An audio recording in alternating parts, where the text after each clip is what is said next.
Welcome to Korean Mallus. Mister Bad എന്ന ഡ്രാമയുടെ അവസാനത്തെ എപ്പിസോഡിന്റെ തുടക്കത്തിൽ ഷാവുദ്ദീൻ നാൻസിങ്ങിനും മാരേജ് രജിസ്റ്റർ ചെയ്ത സർട്ടിഫിക്കറ്റ് അമ്മയെ കൊണ്ടുവന്ന് കാണിക്കുന്നു. അമ്മ പിന്നെയും അതിലേക്ക് നോക്കിയിരിക്കുന്നത് കണ്ട് രണ്ടും ഒന്ന് തന്നെയാണ് മതിയാക്കാൻ നാൻസിങ് പറയുന്നുണ്ട്. അമ്മ വിവാഹ സമ്മാനമായി കുറേ സാധനങ്ങൾ നൽകുന്നുണ്ട്. കൂടുതൽ കുറേ ഡ്രൈ ഫ്രൂട്ട്സും നട്ട്സും നൽകിയിട്ട് വേഗം തന്നെ ഒരു കുഞ്ഞുവാവ ഉണ്ടാകട്ടെ എന്നും പറയുന്നു. കപ്പിൾ മഗം രണ്ടുപേർക്കും നൽകുന്നുണ്ട്. വിവാഹ സമ്മാനമായുള്ള ക്യാഷും നൽകുന്നു. ഇതെല്ലാം എവിടെയാണ് വെക്കാൻ പോകുന്നത്? ഇവിടെയാണോ അതോ അപ്പുറത്തെ മുറിയിലാണോ എന്ന് അമ്മ ചോദിച്ചപ്പോഴാണ് അവർ അതിനെക്കുറിച്ച് ആലോചിച്ചത്.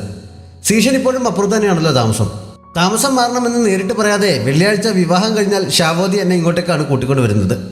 തൽക്കാലം വേറെ വീട് വാങ്ങാൻ ഉദ്ദേശിക്കുന്നില്ല. ഞങ്ങളുടെ വെഡ്ഡിംഗ് റൂമായി ഇവിടെ റെഡിയാക്കാനാണ് ഉദ്ദേശിക്കുന്നതെന്ന് രണ്ടുപേരും കൂടി സീഷനെ അറിയിക്കുന്നു. ബാക്കി എല്ലാ കാര്യത്തിലും വന്ന പോലെ തന്നെ ഇക്കാര്യത്തിലും സീഷൻ സ്ലോ തന്നെയാണ്. അവർ എന്താണ് ഉദ്ദേശിക്കുന്നതെന്ന് അവന് മനസ്സിലാക്കുന്നില്ല. വിവാഹം നടക്കാൻ പോകുന്നതിന് കൺഗ്രാറ്റ്സ് പറഞ്ഞിട്ട് അവൻ എഴുന്നേറ്റ് പോകുന്നു. വേറെ വഴിയില്ലാതെ നാൻസിങ് എയെ വിളിച്ച് വിവരം പറയുന്നുണ്ട്. എ വന്ന് അവനെ അവിടെ നിന്ന് കൂട്ടിക്കൊണ്ട് പോകുന്നു. അവളുടെ വീട്ടിലേക്കാണ് പോകുന്നത് എന്നാണ് നാൻസിങ്ങിനോട് പറഞ്ഞതെങ്കിലും സീഷൻ താമസിച്ചിരുന്ന വീട്ടിലേക്കാണ് അവർ പോയത്. വീട് അവൻ വിറ്റെങ്കിലും അവനറിയാതെ എ അത് വാങ്ങിയിരുന്നു. അവനും ഇപ്പോഴാണ് ആ കാര്യം അറിയുന്നത്. അകത്തൊരു ഡോൾ മെഷീൻ അവൾ വെച്ചിട്ടുണ്ടായിരുന്നു. അതിലൊരു ഗിഫ്റ്റ് ബോക്സും. സീഷന്റെ കൂടെ നിൽക്കാൻ തീരുമാനിച്ച സമയത്ത് 3 തവണ ട്രൈ ചെയ്ത് ഭാഗ്യം പരീക്ഷിച്ചതുപോലെ ഇപ്പോഴും 3 തവണ ട്രൈ ചെയ്ത് ഗിഫ്റ്റ് ബോക്സ് എടുക്കാൻ പറ്റുമെന്ന് ശ്രമിക്കാം.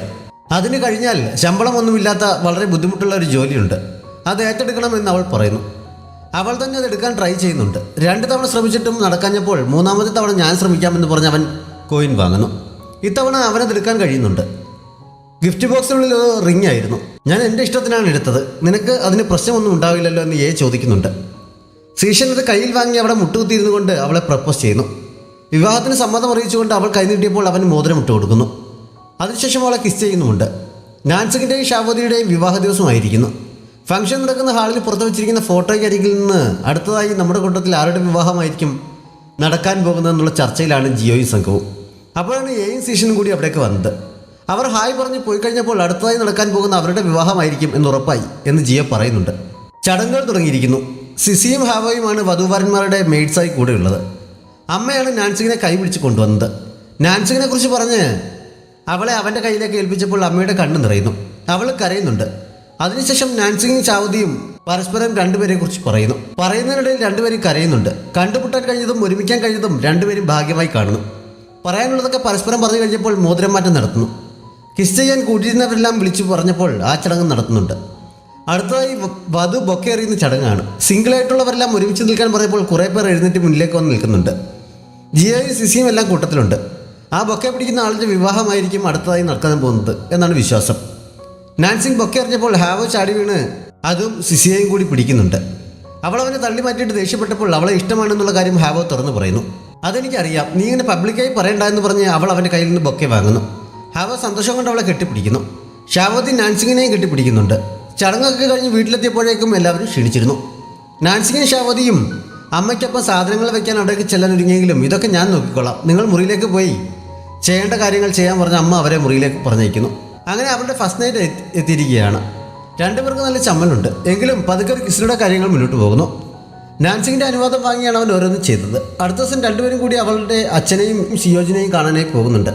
അവൻ അങ്കിൾ എന്ന് വിളിച്ച് സംസാരിക്കാൻ തുടങ്ങിയപ്പോൾ അങ്കിളല്ല എന്ന് അവൾ ഓർമ്മിപ്പിക്കുന്നുണ്ട്. പിന്നീട് അച്ഛ എന്ന് വിളിച്ച് അവൻ സംസാരിക്കുന്നു. വിവാഹം കഴിഞ്ഞ വിശേഷവും അവരോട് പറയുന്നുണ്ട്. ഷിയോജിൻ്റെ അമ്മയെ സ്വന്തം അമ്മയെ കണ്ട് സ്നേഹിക്കുകയും സംരക്ഷിക്കുകയും ചെയ്യുമെന്ന് ഷാവോദി അവനോട് പറയുന്നു. സന്തോഷത്തോടെയാണ് രണ്ടുപേരും അവിടെ നിന്ന് മടങ്ങിയത്. നാൻസിങ്ങിൻ്റെ നോവൽ പുസ്തക രൂപത്തിൽ പബ്ലിഷ് ചെയ്യുന്നുണ്ട്. ഒരു കോപ്പി വാങ്ങാമെന്ന് കരുതി നാൻസിങ് അടുത്തുള്ള ബുക്ക് ഷോപ്പിൽ ചെന്നെങ്കിലും അപ്പോഴേക്കും അവിടെ ഉണ്ടായിരുന്ന മുഴുവൻ വിറ്റ് തീർന്നിരുന്നു. സീഷൻ റെക്കമെൻഡ് ചെയ്ത കാരണം ആ ബുക്ക് വളരെ പോപ്പുലർ ആയിരിക്കുകയാണെന്ന് ഷോപ്പിലെ പെൺകുട്ടി അവളോട് പറയുന്നു. സീഷന്റെ ഓൺലൈൻ പേജിലെ കമൻറ്റ് ആ കുട്ടി അവൾക്ക് കാണിച്ചു കൊടുക്കുന്നു. വിവാഹം കഴിഞ്ഞ് കുറേ ആയിട്ടും അവർക്ക് കുട്ടികളൊന്നും ഉണ്ടാകാത്തതിനെ കളിയാക്കിയാണ് സീഷൻ കമൻറ്റ് ഇട്ടിരിക്കുന്നത്. അന്ന് അവൾ വീട്ടിലെത്തിയപ്പോൾ കമൻറ്റ് കണ്ട ഷാവോദി അവൻ എന്തിനാണ് ഇങ്ങനൊരു കമൻറ്റ് ഇട്ടത്, എത്രയും പെട്ടെന്ന് ഡിലീറ്റ് ചെയ്യാൻ പറയാൻ അവളോട് പറയുന്നു. ബോസ്, നിന്റെ കാര്യമല്ല ഉദ്ദേശിച്ചത്, കഥയിലെ ഹീറോയുടെ കാര്യമാണ്. മാത്രമല്ല ഇതൊരു തരത്തിൽ പബ്ലിസിറ്റിയാണ്, അതുകൊണ്ട് ഡിലീറ്റ് ചെയ്യേണ്ട ആവശ്യമില്ല. തന്നെയല്ല ഇപ്പോൾ തന്നെ ആയിരക്കണക്കിന് പേർ ഷെയർ ചെയ്ത് കഴിഞ്ഞു, ഡിലീറ്റ് ചെയ്യാൻ കഴിയില്ല എന്ന് അവൾ പറയുന്നു. സീഷന്റെ കളിയാക്കലിന് ഇനി കുട്ടികളുണ്ടായിട്ടേ ബാക്കി കാര്യമുള്ളൂ എന്ന് പറഞ്ഞ് അവൻ അവളുടെ അടുത്തേക്ക് ചെല്ലുന്നു. ഇത്ര നിസ്സാരമായ കാരണങ്ങൾ കൊണ്ട് കുട്ടികൾ വേണമെന്ന് തീരുമാനിക്കാൻ ശരിയാണോ? മാത്രമല്ല നിനക്ക് ജോലിയൊന്നുമില്ലാതെ എനിക്ക് മാത്രമായി അതുകൂടി അഫോർഡ് ചെയ്യാൻ കഴിയില്ല എന്നൊക്കെ നാൻസിങ് പറയുന്നുണ്ടെങ്കിലും നിനക്ക് കുട്ടികൾ വേണോ വേണ്ടേ എന്ന് അവൻ ഒരിക്കൽ കൂടി ചോദിച്ചപ്പോൾ അവൾ സമ്മതിക്കുന്നുണ്ട്. പിന്നീട് കാണിക്കുന്നത് മുറി മുഴുവൻ നിരന്ന് കിടക്കുന്ന കളിപ്പാട്ടങ്ങളും 2 ക്യൂട്ട് പെൺകുട്ടികളൊപ്പം ഇരുന്ന് കളിക്കുന്ന സീഷനെയുമാണ്. ഷാവോദി അടുക്കളയിൽ നിന്ന് ഭക്ഷണം റെഡിയാക്കി കൊണ്ടുവന്നപ്പോൾ ഡ്യൂട്ടി ചേഞ്ച് ചെയ്യാനുള്ള സമയമായി എന്ന് പറഞ്ഞ് സീഷൻ അവനെ പിടിച്ച് അവിടെ ഇരുത്തിയിട്ട് എഴുന്നേൽക്കുന്നു. അപ്പോഴാണ് ഡ്യൂട്ടി കഴിഞ്ഞ് രണ്ടമ്മമാരും കൂടി അവിടെ എത്തിയത്. മുറിയിൽ നിറഞ്ഞു കിടക്കുന്ന കളിപ്പാട്ടങ്ങൾ കണ്ടപ്പോൾ കുട്ടികളുടെ കൂടെ ഇരിക്കാൻ തുടങ്ങിയ ഷാവോദിയാണ് വഴക്ക് കേട്ടത്. സീഷൻ നൈസായി അവൻ്റെ തലയിൽ വെച്ച് ഒഴിഞ്ഞു മാറുന്നു. കുട്ടികളിൽ ഓരോരുത്തർ ഓരോ കപ്പിൾ തെയ്യമാണ്. ഒരുമിച്ച് ഭക്ഷണം കഴിക്കാതിരുന്നപ്പോൾ നാൻസിങ്ങിൻ്റെ ബുക്ക് സിംഗിങ് ഈവൻറ്റിന് പോകുന്നതിനെക്കുറിച്ച് അവർ സംസാരിക്കുന്നുണ്ട്. അവളിപ്പോൾ സീഷനേക്കാൾ പോപ്പുലറായ എഴുത്തുകാരിയാണ്. ഷാവോദി ലെക്ചറായി ജോലിക്ക് കയറിയിരിക്കുന്നു. അവിടെ തിരക്കുള്ളത് കൊണ്ട് ഈവൻറ്റിന് വരേണ്ട ആവശ്യമില്ല. ആദ്യമായിട്ടല്ലല്ലോ ഇങ്ങനൊരു സംഭവം നടക്കുന്നത് എന്ന് നാൻസിങ് പറയുന്നു. അവൾ വരേണ്ട കാര്യമില്ല എന്ന് പറഞ്ഞെങ്കിലും സമയമായപ്പോൾ അവൻ മോളെയും കൂട്ടി അവിടെ ചെല്ലുന്നുണ്ട്. ബോയ്സ് ആയിട്ടുള്ള ഫാൻസ് അവൾക്ക് ഷേക്ക് ഹാൻഡ് നൽകുകയും സെൽഫി എടുക്കുകയും ഒക്കെ ചെയ്യുന്ന കണ്ടപ്പോൾ അവൻ അസൂയ വരുന്നുണ്ട്. അവൻ മകളെ അവളുടെ അടുത്തേക്ക് പറഞ്ഞു വിടുന്നു. അവിടെ നിന്ന് മടങ്ങുമ്പോൾ അതിനെക്കുറിച്ച് പരാതിയും പറയുന്നുണ്ട്. ഫെയറി പോണ്ടിന് അടുത്തെത്തിയപ്പോൾ ഇവിടെ ശരിക്കും ഫെയറി ഉണ്ടോ എന്ന് മകൾ അവരോട് സംശയം ചോദിക്കുന്നു. അതറിയില്ല, പക്ഷേ ഇവിടെ വെച്ചാണ് അമ്മ അച്ഛനെ ആദ്യമായി കണ്ടത്. അതുകൊണ്ട് ഈ സ്ഥലത്ത് ഒരുപാട് നല്ല ഓർമ്മകളുണ്ട് എന്ന് അവൾ പറയുന്നു. അവർ സന്തോഷത്തോടെ വീട്ടിലേക്ക് പോകുന്നു. ഷാവോദിയുടെയും നാൻസിങ്ങിൻ്റെയും കഥ ഇവിടെ അവസാനിക്കുകയാണ്. ഈ ഭാഗത്തെ കുറച്ച് കൺഫ്യൂഷൻ തോന്നാം. കാരണം ഇപ്പോഴാണിത് നാൻസിങ് എഴുതിയ വെറും ഒരു നോവലായിരുന്നു എന്ന് തിരിച്ചറിയുന്നത്. ഈ ഡ്രാമയുടെ തുടക്കത്തിൽ വോയിസ് ഓവർ കേട്ടപ്പോൾ എനിക്ക് ചെറിയ ഡൗട്ട് തോന്നിയിരുന്നു. പക്ഷേ മുഴുവൻ എപ്പിസോഡും റിലീസായിട്ടില്ലാത്തതിരുന്നുകൊണ്ട് ഇതിനെക്കുറിച്ച് വ്യക്തമായ ധാരണയില്ലാത്തത് കൊണ്ടാണ് ആദ്യം അത് പറയാതിരുന്നത്. ഇവിടെ അവസാനം ശരിക്കും മിസ്റ്റർ ബാഡ് എന്ന നോവൽ എഴുതിയ നാൻസിങ് തൻ്റെ പുസ്തകത്തെക്കുറിച്ച് ആരാധകരോട് സംസാരിക്കുമ്പോഴാണ് അത് നോവലായിരുന്നു നമ്മൾ തിരിച്ചറിയുന്നത്. എയും സീഷനുമൊക്കെ അവിടെയുണ്ട്. ശരിക്കും അവളുടെ ജീവിതത്തിൽ അതുപോലെ ഷാവോദി വന്നിട്ടുണ്ടോ എന്നൊരു ഫാൻ ചോദിച്ചപ്പോൾ ടൈം ട്രാവൽ സംഭവിക്കുമെന്ന് ഇന്ന് വരെ തെളിയിക്കപ്പെട്ടിട്ടില്ല. അതുകൊണ്ട് അങ്ങനെ ഒരു ചാൻസ് ഇല്ല. മാത്രമല്ല കുട്ടിക്കാലം മുതൽ ഒപ്പം കളിച്ചു വളർന്ന എൻ്റെ ഫ്രണ്ട് സിയോജിനാണ് എൻ്റെ ജീവിത പങ്കാളി എന്നവൾ പറയുന്നു. ഹസ്ബൻഡ് ചടങ്ങിന് വരുമോ എന്ന് ആരോ ചോദിച്ചപ്പോൾ അദ്ദേഹം കോളേജ് ലെക്ചററാണ്, ഒരു സെമിനാർ ഉള്ളത് കൊണ്ട് വരാൻ കഴിയില്ല എന്നവൾ പറയുന്നു. പക്ഷെ പറഞ്ഞു കഴിഞ്ഞപ്പോഴേക്കും സിയോജിൻ അവിടെ എത്തുന്നുണ്ട്. ഷാവോദിയായി നമ്മൾ കണ്ട ആൾ തന്നെയാണ് സിയോജിനും. അവനായിരിക്കണം അങ്ങനെ ഒരു ക്യാരക്ടർ ക്രിയേറ്റ് ചെയ്യാൻ അവൾക്ക് ഇൻസ്പിറേഷൻ ആയത്. അവൻ അവളുടെ അടുത്തേക്ക് ചെന്ന് അവളെ കെട്ടിപ്പിടിക്കുന്നു. മിസ്റ്റർ ബാഡ് എന്നത് വെറും ഒരു ഫാൻറ്റസി നോവലാണ്.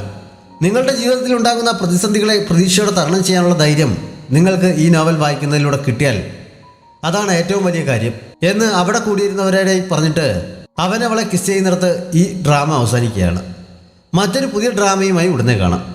ഈ കഴിഞ്ഞ ദിവസങ്ങളിൽ നമ്മുടെ ഫാമിലിയിൽ ബർത്ത്ഡേ ആഘോഷിച്ച ഫിയയ്ക്കും ലിംനയ്ക്കും റിസയ്ക്കും ഇഖ്റയ്ക്കും സന്ധ്യാജിക്കും കൊറിയൻ മല്ലൂസ് ഫാമിലിയുടെ ബർത്ത്ഡേ വിഷസ് അറിയിക്കുന്നു. ഈ ഡ്രാമ നിങ്ങൾക്ക് ഇഷ്ടപ്പെട്ടെങ്കിൽ നിങ്ങളുടെ അഭിപ്രായങ്ങൾ കമൻറ്റ് ബോക്സിലൂടെ ഉറപ്പായും അറിയിക്കണം. നമ്മുടെ ചാനൽ ഇതുവരെയും സബ്സ്ക്രൈബ് ചെയ്തിട്ടില്ലാത്ത കൂട്ടുകാർ സബ്സ്ക്രൈബ് ചെയ്യാനും ലൈക്ക് ചെയ്യാനും ഷെയർ ചെയ്യാനും മറക്കരുത്. Thanks for watching.